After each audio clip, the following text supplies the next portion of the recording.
बिस्मिल्लाहिर्रहमानिर्रहीम। अस्सलाम वालेकुम। नई वीडियो में खुश आमदीद। बड़ी ब्रेकिंग न्यूज़ सामने आ रही है कि इजराइल हिजबुल्लाह के मिसाइलों के निशाने पर आ गया। अमेरिकी फ़ौजी अड्डे पर ताबड़तोड़ हमला, यहूदियों की लाशें बिछना शुरू हो गईं। वीडियो की तफसीलात में आगे बढ़ने से पहले हमारी वीडियो को एक लाइक ज़रूर करें, चैनल को सब्सक्राइब करके फेसबुक पेज को ज़रूर लाइक करें। बड़ी ख़बर, बड़ी ब्रेकिंग न्यूज़ आपके सामने मैं रखने जा रहा हूं कि हिजबुल्लाह की तरफ से इजराइल की फ़ौजी चौकियों पर शदीद और ताबड़तोड़ हमले। लबनान की हिजबुल्लाह ने इजराइल की हदूद में वाक़ फ़ौजी चौकी अल-अबाद पर हमले का ऐलान किया है। हिजबुल्लाह के टेलीग्राम पेज से मौजू से मुतल्लिक वीडियो मनाजिर और तहरीरी बयान जारी किया गया। वीडियो मनाजिर के मुताबिक इबाद चौकी पर इजराइल के केबल वाले और वायरलेस नेटवर्कों में खुफिया खबरें सुनने वाले और सिग्नल ख़राब करने वाले सामान, रडार और कैमरा सिस्टम पर मुश्तमिल मराकज़ को निशाना बनाया गया। इजराइल लबनान सरहद पर 8 अक्टूबर से वक्तन फ़वक्तन इजराइली फ़ौज और हिजबुल्लाह के दरमियान शदीद किस्म की झड़पें हो रही हैं। हमलों में हिजबुल्लाह के 46 अरकान समेत इस्लामी जहादी तहरीक के 6, हमास के 3, हिजबुल्लाह की हमायत याफ्ता सुन्नी मुजाहिमती ब्रिगेड के 2 अरकान और एक अखबारी रिपोर्टर समेत 4 शहरी शहीद हो चुके हैं। लबनान की तरफ से किए गए हमलों के नतीजे में 3 इजरायली फ़ौजी और 1 इजरायली शहरी भी हलाक हो चुका है। इसके अलावा हिजबुल्लाह की जानिब से एक और हमले की तैयारी भी मुकम्मल कर ली गई है। कहा जा रहा है कि एक और ताबड़तोड़ और शदीद किस्म का हमला होगा। इजरायली फ़ौज और लबनानी हिजबुल्लाह के दरमियान जारी कशीदगी शिद्दत इख्तियार कर चुकी है। सेहोनी फोर्सेस की हिजबुल्लाह के फ़ौजी ठिकानों पर ताज़ा हमले में 40 से ज़ायद अफराद शहीद हो चुके हैं। अरब मीडिया के मुताबिक इजरायली फ़ौज ने जनूबी लबनान में हिजबुल्लाह ग्रुप के ज़ेर असर फ़ौजी ठिकाने पर हमला किया, जिसके नतीजे में 41 अफराद जान की बाजी हार गए। हमले के बाद तर्जुमान इजरायली फ़ौज का कहना था कि ये कार्रवाई इजराइल पर रॉकेट दागे जाने के जवाब में की गई। गुज़िश्ता रात लबनान से इजराइल पर 2 रॉकेट दागे गए थे। तर्जुमान इजरायली फ़ौज ने मज़ीद कहा कि लबनान से किए गए हमलों को हमारे डिफेंस सिस्टम ने नाकाम बनाया। लबनान की जानिब से इजरायली फ़ौजी चौकियों को निशाना बनाया गया था। इसके अलावा कहा जा रहा है कि हमास के सियासी दफ्तर के सीनियर रहनुमा मूसा ने कहा है कि इजराइल के ख़िलाफ़ जंग में ईरान, हिजबुल्लाह और तमाम हामी क़ुव्वतों को शिरकत के लिए आमादा करेंगे। अरब टीवी को इंटरव्यू देते हुए उन्होंने कहा है कि अमलन हालिया जंग हमास जीत चुकी है। मूसा अबू मुर्ज़क ने मज़ीद कहा कि अरब इजराइल कशीदगी में पहली मरतबा इतनी बड़ी तादाद में इजरायली हलाक और कैदी बने। रूस और चीन समेत कई हमदर्द ममालिक ने फ़लस्तीनी अवाम की हमायत के लिए सफ़ बंदी की है। हमास रहनुमा ने मज़ीद कहा कि जंग बंदी के लिए दोस्त और बरादर अरब ममालिक से उम्मीदें बांधी हुई हैं। हमास ने इजरायली कैदियों की रिहाई जंग बंदी से मशरूत कर दी। हमास रहनुमा ने मज़ीद कहा कि अरब पहुँचाए जाने वाले इजरायली शहरियों को ढूंढने के लिए वक्त दरकार है, जिसके लिए पुरअमन माहौल की ज़रूरत है। अबू हामिद ने मज़ीद कहा कि अरब में इजरायली बमबारी के नतीजे में अब तक 50 इजरायली कैदी हलाक हो चुके हैं। हमास की जानिब से अब तक 4 कैदियों को रिहा किया जा चुका है। इजरायली फ़ज़ाई हमलों में अब तक शहीद फ़लस्तीनियों की तादाद 7326 हो चुकी है।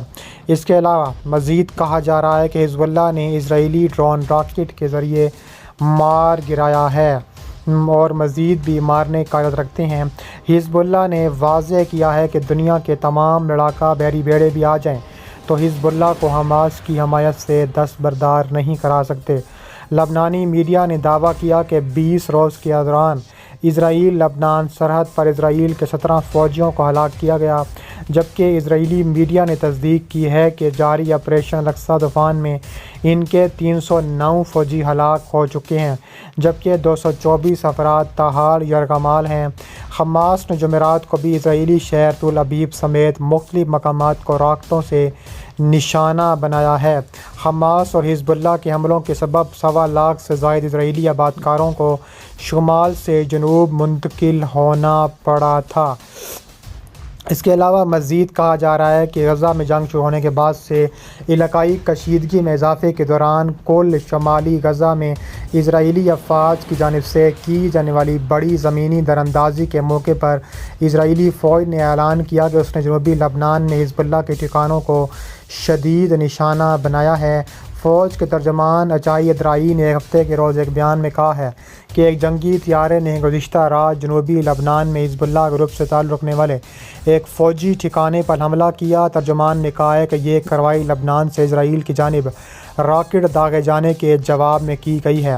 اس کے علاوہ انہوں نے کہا ہے کہ شعبہ فامس کے علاقے جنوبی لبنان میں کفر شعبہ اس کے پہاڑوں پر رات کے وقت ہونے والے حملوں کے بعد محتاط خاموشی کا ماحول رہا۔ 7 اکتوبر سے اب تک فلسطینی جھڑوں کی جانب سے غزہ کی پٹی سے ملکہ اسرائیلی قصبوں شہروں پر اچانک حملے شروع کیے، جس کے نتیجے میں بڑی تعداد میں اسرائیلی ہلاک اور دسیوں کو یرغمال بنا لیا گیا تھا۔ اس کے بعد اسرائیل نے غزہ کی پٹی پر شدید بمباری جاری رکھی ہوئی ہے۔ دوسری جانب لبنان کے محاذ پر کشیدگی کا ماحول ہے، جہاں حزب اللہ اور اسرائیلی فوج کے درمیان جھڑپیں بہت زیادہ شدید ہو چکی ہیں۔ فلسطین کی مزاحمتی تنظیم حماس کا مزید کہنا ہے کہ تابڑ توڑ راکٹوں سے مزید نشانہ بنایا جائے گا۔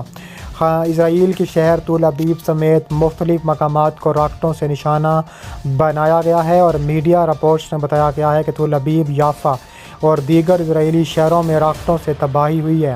اسرائیلی شہر رہوفت میں ہائی ٹرانسمیشن لائن پر راکٹ لگنے سے بجلی معطل ہو گئی، جبکہ ایک راکٹ اسرائیلی علاقے القریہ میں گرا، جس کے بعد ہنگامی سائرن بجنے سے وہاں ہونے والے اسرائیلی عسکری کونسل کا اجلاس روکنا پڑا۔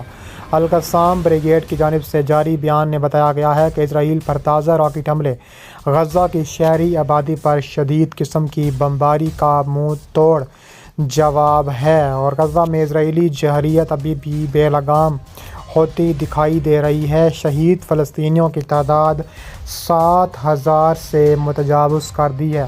حماس اور حزب اللہ کے حملوں کے سبب 1.25 لاکھ سے زائد اسرائیلی آبادکاروں کو شمال سے جنوب منتقل ہونا پڑا ہے۔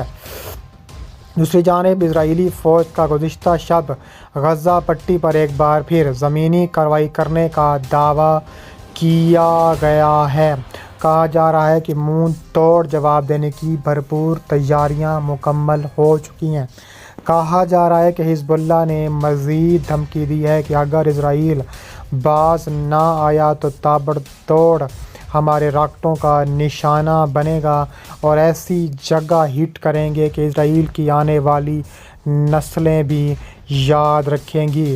دوسری جانب کہا جا رہا ہے کہ منہ توڑ جواب دینے کا بھی فیصلہ کیا گیا ہے۔